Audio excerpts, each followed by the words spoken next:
Every family has one. The steady hand, the quiet rock, the one who always knows where the spare batteries are, who fills up the gas tank the night before a long trip, who remembers the passwords, the bills, the dog's vaccination schedule. In this family, that person was him. He woke before the alarm every morning. The kind of wake-up that wasn't about energy, but routine, like an internal clock that no longer asked why. At 5:17 a.m., he swung his legs over the edge of the bed, careful not to wake his wife. She used to wake with him in the early years. Now she turned in her sleep, wrapped in the warmth he always left behind. Downstairs, the kitchen was dark except for the refrigerator light. He didn't turn on the main switch, just opened the fridge slowly, took out the coffee canister, and began his day. Same mug, same silence, same slow sips while scrolling through emails he'd probably already read the night before. The children would stir at 6:45. The dog, 5 minutes after. His wife, 10 minutes before they left. But this hour, this quiet, gray-blue hour, belonged to him. Not for rest, not for reflection, for preparation, for making sure today would not break. He laid out his daughter's lunch: sandwich, no mustard, apple slices, peeled, crackers, the square ones. Checked the weather, packed a spare umbrella in the hallway cabinet, reviewed the school's online portal just in case there was a surprise test or a forgotten permission slip. None today. By the time the others came downstairs, the house was humming. His son grunted a sleepy good morning. His daughter flopped onto the couch. His wife asked where her keys were. He handed them to her before she finished the sentence. He smiled a lot. Not the wide belly laughs of a man bursting with joy. The small, measured kind. The smile that says everything is fine, so others don't need to ask. They believed him. Why wouldn't they? The lights always worked. The fridge was stocked. The car never broke down. He was doing what men are taught to do: hold the frame steady so the picture can shine. He left for work at 7:32 sharp. Always early, never rushed. His briefcase was light. Most days it only carried a tablet and a few documents, outdated contracts, insurance forms, maybe a printed schedule for the boiler inspection. But he held it like it was made of gold. It gave his hands something to do. It gave him weight. The office was 15 minutes away. On good days, 10. He parked in the same spot, greeted the same receptionist, and sat at the same desk under the same flickering light panel that maintenance kept saying they'd fix. He didn't complain. He wasn't the kind of man who complained. Meetings came and went. He spoke when spoken to, listened when no one else did, took notes others forgot to take. When someone missed a deadline, he stepped in. When someone panicked, he steadied them. He was the insurance policy people forgot they had. At lunch, he didn't join the others. Said he had calls, ate a cold sandwich at his desk. No one questioned it. They were used to his rhythms. By 6 o'clock, he was home again. Dinner was warm, the kids loud, the news soft in the background. He asked about their days, nodded, laughed, added a joke or two. No one asked about his. Not because they didn't care, because they assumed there was nothing to ask. He was fine. Always fine. After dinner, he cleared the plates, ran the dishwasher, sorted the recycling, found a missing sock under the couch, kissed his daughter's forehead, replaced the batteries in the remote, booked the dentist appointment, checked the thermostat, took out the trash. Before bed, he brushed his teeth in silence, stared at his reflection, tilted his head slightly to one side, then the other. The eyes were a little duller than last year, the shoulders a little heavier, but still upright, still functional. He got into bed at 10:03 p.m. His wife was already asleep. She murmured something half-formed as he slid under the blanket. He turned off the lamp, listened to the hum of the ceiling fan, took a deep breath, let it out. No one had asked how his day was. No one ever did. And somehow, that made sense. Because he was the reliable one. It didn't happen all at once. No breakdown, no shouting, no one big moment where he fell apart. Just a slow accumulation of small weights, each one invisible, but each one pulling him down with silent persistence. It started with the emails. Not the kind that demanded answers, but the ones he never opened. Updates from his bank, notifications from the school, memos from HR. He used to reply within minutes. Now they stacked up, unread, unfelt. At first he told himself he'd get to them after dinner, then after the weekend, then later. He still woke up early, still poured coffee, still checked the weather. But the kitchen no longer felt like his. The warmth had thinned. It was functional, like him, efficient, quiet, empty even when full. At work the meetings continued. His voice, once confident, now entered the room carefully. He spoke only when sure, and fewer things felt sure lately. A younger manager had started sitting in on his team calls, smiling, taking notes, occasionally interrupting him to streamline the feedback. At first he welcomed the help, but gradually he noticed decisions were being made without him. Project leads reassigned, his suggestions reconsidered. Not rejected, just deferred into oblivion. He started staying later, not because he needed to finish anything, but because the thought of going home exhausted him more. At least in the office, no one needed him to smile, to ask about dinner, to carry someone else's anxiety like his own. One night, long past 9 p.m., he sat at his desk with the lights off, the city blinking in faint squares through the window blinds. He stared at the desktop wallpaper, his daughter as a toddler in a blue sweater, arms wide, running toward him. That photo was 6 years old. She didn't run to him anymore.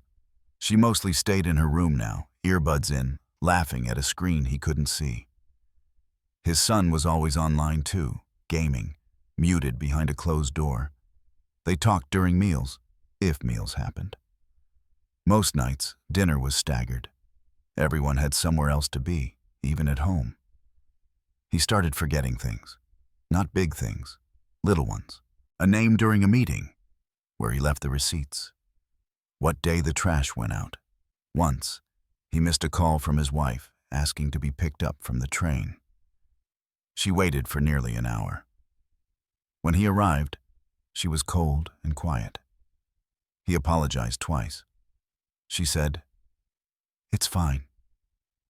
He knew it wasn't. But he didn't have the strength to peel it open. He stopped going out with his friends. There weren't many to begin with. And when they asked, "Drinks this weekend?" he always had an excuse. Overtime, kids, not feeling great. They stopped asking. He told himself that was fine, too. The worst part wasn't the loneliness. It was the guilt for feeling it. Because what right did he have? He had a family, a job, a house. People had it worse. So much worse. He should be grateful. He told himself that every time he felt the heaviness pushing against his chest. Late one Friday night, he sat on the floor of the bathroom. Not in pain, not crying, just tired. Really, deeply tired. He didn't remember sitting down. One moment he was brushing his teeth. The next, he was resting his head against the cool tiles. The house was quiet. The kind of quiet that made him feel like a ghost inside his own life. He got up eventually, finished brushing, went to bed. Didn't mention it. The following Monday, his manager asked if everything was okay. He smiled, said, "Just a bit tired lately." His manager nodded. "Happens to all of us." Then moved on. It was true in a way. Everyone gets tired. But not like this. Not the kind of tired that lives behind the eyes. That follows you from your desk to the grocery store, to the quiet seconds when the elevator doors close and you're finally, briefly, alone. That night, he forgot to lock the front door. His wife noticed. She didn't say anything, just locked it herself. He saw her do it. Felt the shame bloom like a bruise under the ribs. She didn't mean it as a message, but he received it as one anyway. He lay in bed, staring at the ceiling, the fan spinning overhead like the tick of a slow clock. He used to pray when he was younger. Now he just whispered the same sentence every night. Just let me hold it together one more day. He didn't mean to snap. It wasn't planned. It wasn't even loud. But in a house where silence was his trademark, the sudden sharpness of his voice was enough to shake the walls. It started with spilled milk. His daughter knocked over her glass at the dinner table. Milk ran across the table, soaking into papers, trailing toward the edge. The sound she made was small, half surprise, half apology. He reached for a towel. His wife made a quick comment, light-hearted. His son chuckled, and then he heard himself say it. Could we go one evening without a mess? The words came fast, heavy, louder than he meant. They dropped into the room like glass. Everyone went quiet. Even the dog looked up. His daughter's eyes welled up. His wife looked at him, not angry, just stunned. His son stared at his plate. He hadn't yelled? Not really. But the room felt bruised, and he had done it. He left the table a moment later, mumbling something about needing air. He stood in the hallway for a full minute, forehead resting against the wall, hands clenched into quiet fists. The guilt bloomed so fast he could taste it. In the backyard, the night was cool. He stared up at the stars, not really seeing them, just trying to breathe, just trying to feel less like a monster. It was just milk. But it wasn't just milk. It was deadlines. Sleepless nights, worry about money, the tone his boss used in that last meeting, the emptiness in his chest that had been stretching wider every week. He had held it all together. That was the deal. Be strong. Be dependable. Don't make others worry. Don't ask for help. And tonight, he had failed. Not because of milk, but because he couldn't carry it anymore. When he came back inside, the table was clear. The kids were upstairs. His wife was rinsing dishes. He started to apologize. She didn't say much, just nodded. He knew that nod. It wasn't anger. It was distance. That night, he sat at the edge of the bed for a long time before lying down. His wife was already turned to the wall. He didn't blame her. The next morning, he packed lunches more carefully than usual, checked the zippers on the backpacks twice, smiled at his daughter, asked his son about an assignment due next week. He was trying to smooth over what happened, trying to be okay again. At work, his mind wandered. He reread the same paragraph of a report 6 times, forgot to mute himself in a meeting, said yes when someone asked if he had capacity, even though he didn't. In the elevator on the way down, he caught his reflection. He looked normal. That was the strange part. No cracks on the outside. Still the same man people waved to in passing. Still the same polite smiles. But inside, things were shifting. Later that week, he found an old photo in a drawer. From a beach trip years ago. He was laughing in it. Genuinely, wildly laughing. Sunburned cheeks, arms around his kids, sand stuck to his legs. He didn't recognize that version of himself. That night, he stayed up late watching videos of strangers talking about burnout, quiet confessions into webcams. Men who looked like him. Men who said things like, "I didn't even realize I was falling apart," and I thought I just needed to try harder." He closed the tab at midnight. When he turned off the lights, the silence felt heavier than usual. Not oppressive, just present. The mask was cracking, and somewhere deep down, he wasn't sure he could hold it together much longer. It wasn't one big thing. That's what surprised him most. Not a diagnosis, not a car crash, not even the meeting where his name was quietly removed from the leadership roster. It was a flat tire. On a Tuesday morning, running 10 minutes late after sleeping through his alarm, he stepped out to find his front left tire sagging to the ground like a punched lung. He stood there for a long moment, keys in hand, phone still buzzing in his pocket. And for the first time in months, maybe years, he didn't move, didn't swear, didn't check the time, didn't reach for the jack or the compressor or call roadside assistance. He just stood there. And his mind, usually a storm of contingency plans, was quiet. When his wife came out, hair still damp, asking what was going on, he didn't answer right away. He didn't have one. Just looked at her, blank-faced. "We'll call someone," she said, already scrolling. He nodded, said okay, went back inside, sat down at the edge of the bed, and stayed there. He called in sick, told his boss it was a stomach bug. His boss said, "Get some rest." He didn't rest. He wandered the house like a ghost, sat in every room for a few minutes, as if trying to remember what it was like to live there. At lunchtime, he didn't eat. Just stood in the kitchen, hands on the counter, staring at the floor tiles. They hadn't been mopped in a while. He used to take care of that. Used to care. He didn't feel sad. He didn't feel anything. Just weightless, detached, like he was watching someone else's life through a smudged window. In the afternoon, he got in the car, borrowed his wife's, and drove aimlessly.